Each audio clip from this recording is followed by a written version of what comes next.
Good morning. It's Tuesday. Yesterday was a bank holiday. The weekend was crazy. But today, it's back to work as normal. You ever have one of those days where you're actually a bit glad to go back to work? Maybe get a bit of time to rest? It's been one of those weekends. Alright, recap. Well, I said very quickly yesterday that I thought that the fallout from Bill's death would cause some effects. It certainly did. And because of a chain of events, it ended up taking up the majority of the session. So what happened? Well, game before last, Bill, the eldest of the three ogre brothers on the ship, decided to draw cards from the deck of many things. And he drew a flump and then drew instant death. So, you know, that's usually about how it goes when you draw from the deck. Actually, he drew death and then the flump. They were at the same time, so it doesn't really... So the game then began with Vorian, who had taken him away from the ship to draw the cards, bringing his body back to the ship. Which, of course, causes all kinds of commotion. Tubby, one of his brothers, sees him and immediately shouts for their other brother, misconstruing the situation, and, well, actually not even really that misconstruing it too badly, just reaching a conclusion that a lot of people might not have expected a dumb ogre to reach.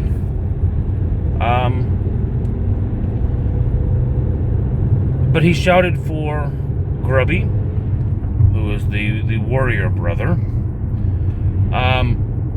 and basically they blamed Vorian for their brother's death. Whew. Excuse me. Or more accurately, Tubby blamed Vorian, and Grubby heard that and attacked. Captain Tiawan stepped in with a big bee's hand, grappled Grubby, which then caused Tubby to think that they were being turned on. Tubby attacked the hand to try to free his other brother. Hypnotic spray to subdue them both. Tiawan sent the rest of the crew out of the way. She then awakened Tubby, tried to talk some sense into him, basically got the answer that it was Vorian's fault and he needed to pay. When she tried to explain that it wasn't Vorian's fault and that Bill had chosen to draw the cards, Grubby counteracted that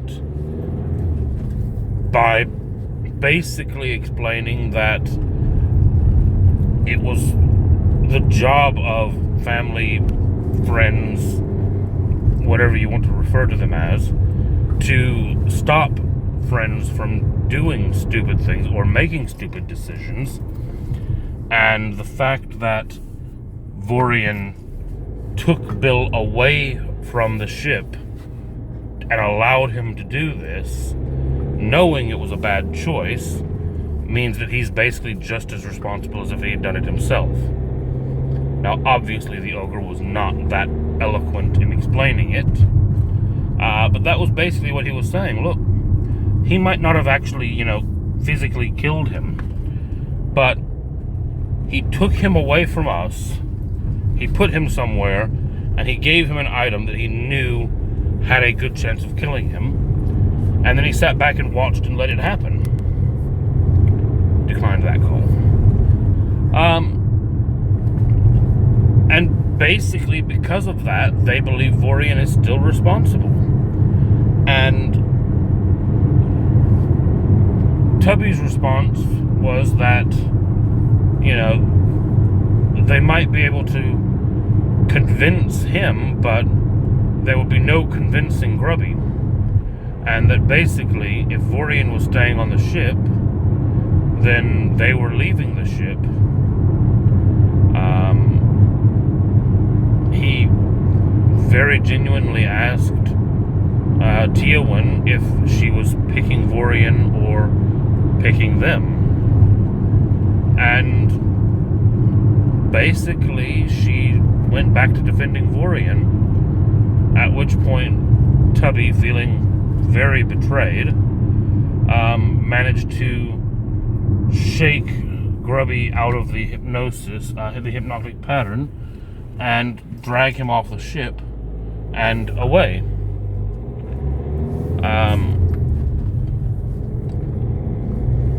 Yoki managed to, or had two of his crew actually, follow them to find out where they were going, were they okay, and very quickly discovered that they were heading towards the biggest, baddest tavern in the docks they were at.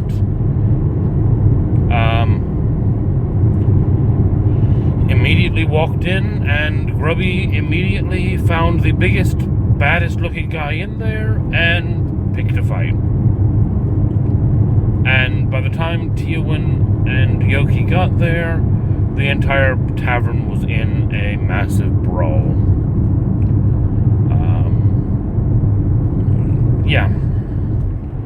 In the confusion, some things happened here and there. The tavern caught fire, mainly because Yoki, who is a quasi-genocide, including fire, turned into his dispersed elemental form that he has, and someone happened to chuck flammable alcohol through the air while that fire cloud was there, and boom. So the bar caught fire. They eventually managed to put the bar out. Tiawan got out, Yoki got out.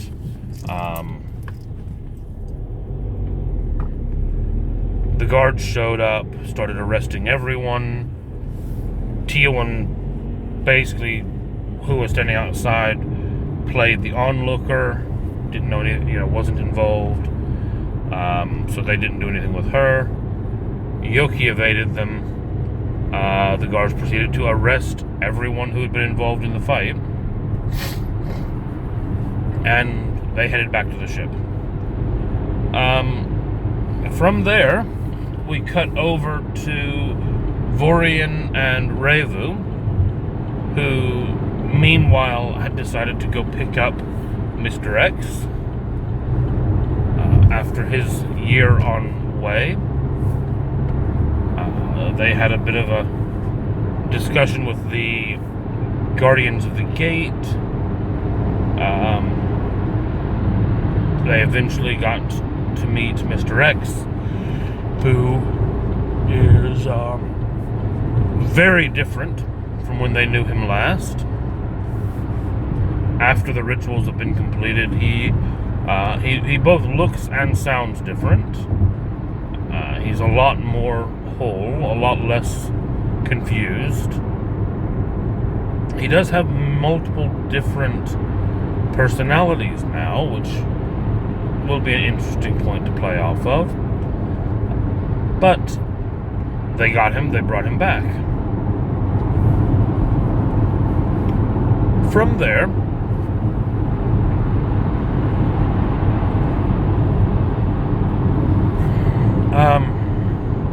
there, they decided, okay, well, we still need to figure out what to do about Grubby and Tubby.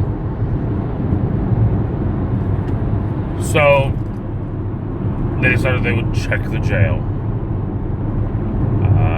Yoki shows up, says, I'm a bounty hunter, I want to collect the bounty on this guy, shows them his paperwork.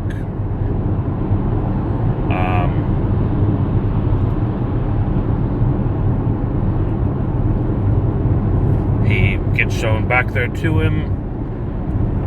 He knows that he has to get a writ of transport in order to actually collect him. So Yoki goes away to do that. Meanwhile, they decide they need to also find Tubby, realizing that he's not been arrested. When they do find him, it looks like he's kind of starting to fall to pieces. He's lost Bill, and now he's lost Grubby, because Grubby's been arrested.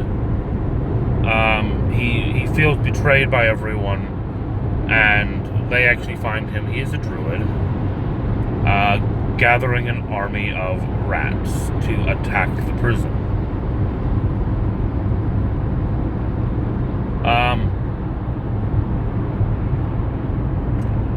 Of course, he wants nothing to do with them. He just tells them just go away.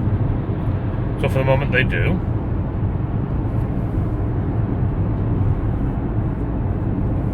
I'm trying to get the order of events here together, because it got to the point where there was a lot going on at once.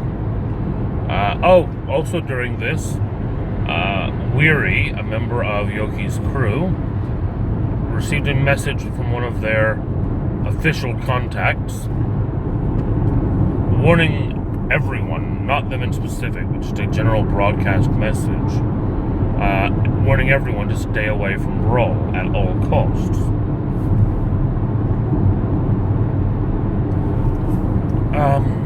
They try to message back to get more information on why, what's going on. No answer. Weary then tries to contact a number of people that she knows on Brawl. No answers from anyone. Silence. While all of this is going on, Susha, the arcane member of the crew, departs. Basically decides that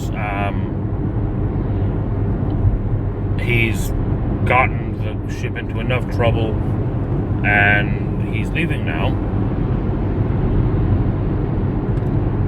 Leaves a note for Tiawan and leaves. Plane shifts away.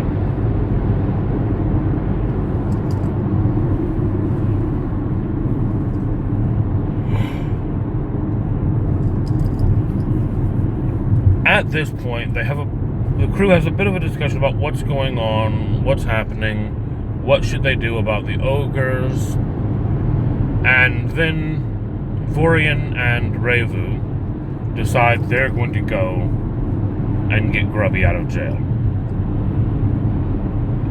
So they go, and Vorian walks in, tells them he wants to know what the charges are against the ogre. They say, "Are you a bounty hunter or something?" He says, "No, I'm a lawyer." And they say, "Okay, where are your paperwork? Where are your documents?" "I don't have them." "Then you can't see him." "Well, I just want to know what the charges against him are, and we don't have to tell you, because you're just a random guy coming in off the street, and that's not how the law works here." So Revu attempts to explain using the truth that basically, they're adventurers and their friend got into a bar fight and they just want to get him back and take him away. The guard, of course, at this point, hearing they're adventurers, knowing what that means, explains to them that there is no way he could ever possibly take a bribe, while one of his desk drawers mysteriously opens as he kicks it. Revu drops a large amount of platinum into the drawer, at which point the guard drops a key and wanders off for a smoke break. So they proceed to go collect Grubby, get him still unconscious at this point because they knocked him out to get him into the jail. Get him back to the ship. They drag him out of the jail and then teleport back to the ship. And they're then talking about basically bringing Grubby to the ship to bringing Tubby to the ship to reunite him with Grubby and then send them on their way. And that's where we finished the night. So we will be picking up next week with Tubby being brought to the ship to collect his unconscious brother, while his dead brother is still below decks. It's gonna be a tense moment, and they've also, in the process of all of this, managed to cast a location spell on Susha to find out that he's headed towards Brawl, where everyone has just been told to avoid. So,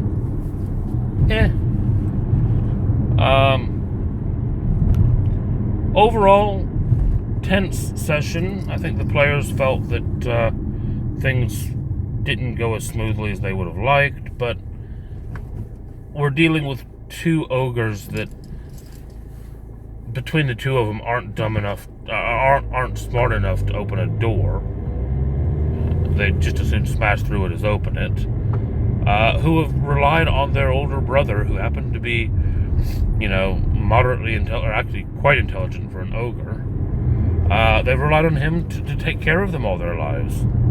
And now he's gone, and the other people that they thought were their friends seem to be siding with the guy responsible for his death.